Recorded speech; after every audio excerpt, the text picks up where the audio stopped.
દરેક નીતિની સામે કાયદાની રીતે ઊભો રહેતો SSK ન્યૂઝ ચેનલ। સુરત શહેરમાં ગ્રીન કવર વધારવાના આયોજનો વચ્ચે અડાજણ આનંદમાલ રોડ પર આશરે 150થી વધુ વૃક્ષોનું હેવી ટ્રીમિંગ કરાતા પર્યાવરણ પ્રેમીઓમાં રોષ જોવા મળ્યો હતો। ઘટાદાર વૃક્ષોને બુઠ્ઠા કરી દેવાયા, ડાળીઓ પણ વેતરી નંખાતા પક્ષીઓના માળિયા પણ જમીન દોષ થયા હતા। પાલિકાની આ કામગીરી સામે તપાસની પણ માંગ ઉઠી હતી। સુરતના અડાજણ આનંદમાલ રોડના સ્થાનિક પર્યાવરણ પ્રેમી મહેશ પટેલે કરેલી ફરિયાદમાં જણાવ્યું કે અડાજણ હની પાર્કથી પ્રાઇમ માર્કેટ સુધીના વિસ્તારમાં ડિવાઈડરમાં રોપાયેલા વૃક્ષોનું લાંબા સમયથી જતન કરાઈ રહ્યું છે।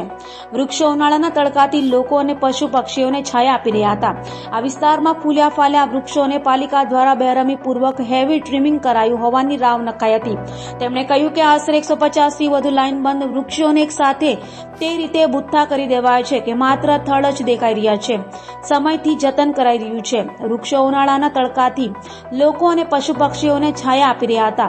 આ વિસ્તારમાં ફૂલ્યા ફાલ્યા વૃક્ષોને પાલિકા દ્વારા બેરમીપૂર્વક હેવી ટ્રીમિંગ કરાયું હોવાની રાવ નખાઈ હતી। તેમણે કહ્યું કે આશરે 150થી વધુ લાઇનબંધ વૃક્ષોને એક સાથે તે રીતે બુઠ્ઠા કરી દેવાયા છે કે માત્ર થડ જ દેખાઈ રહ્યા છે।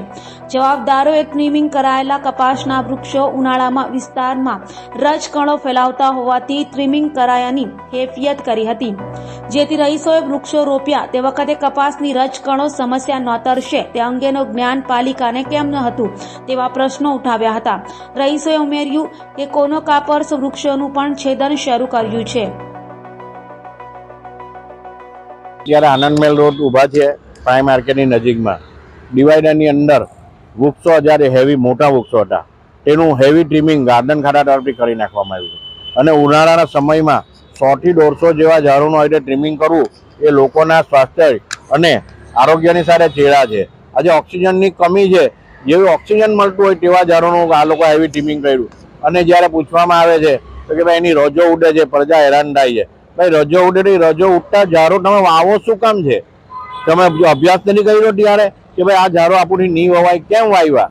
અને વાવ્યા તો હવે આજે અત્યારે જ્યારે ઓક્સિજનની જરૂર છે, આજે લોકો ઓક્સિજન માટે તડપી રહ્યા છે, તે સમયે તમે આવા હેવી ટ્રીમિંગ કરી નાખો એટલે પ્રજાની સાથે બહુ મોટી એ થઈ રહી છે અને પ્રજા જાગવું પડશે, કારણ કે ઝાડ અને વૃક્ષો એ આપણા માટે જરૂરી છે। આવનારી પેઢીની તો આપને કોસશે કે ભાઈ તમે શું કર્યું। હવે અમારા લોકો જેવા પર્યાવરણ પ્રેમી બૂમ પાડીએ છીએ, બોલીએ છીએ, પણ પ્રજાનો અવાજ ઉઠવો જોઈએ। હું અત્યારે પ્રજાને આહ્વાન કરું છું કે તમે બોલો, તમારે જરૂર છે। હવે આ સમસ્યાનો કેટલા વર્ષથી છે? આ સમસ્યા ઘણા વર્ષોથી છે।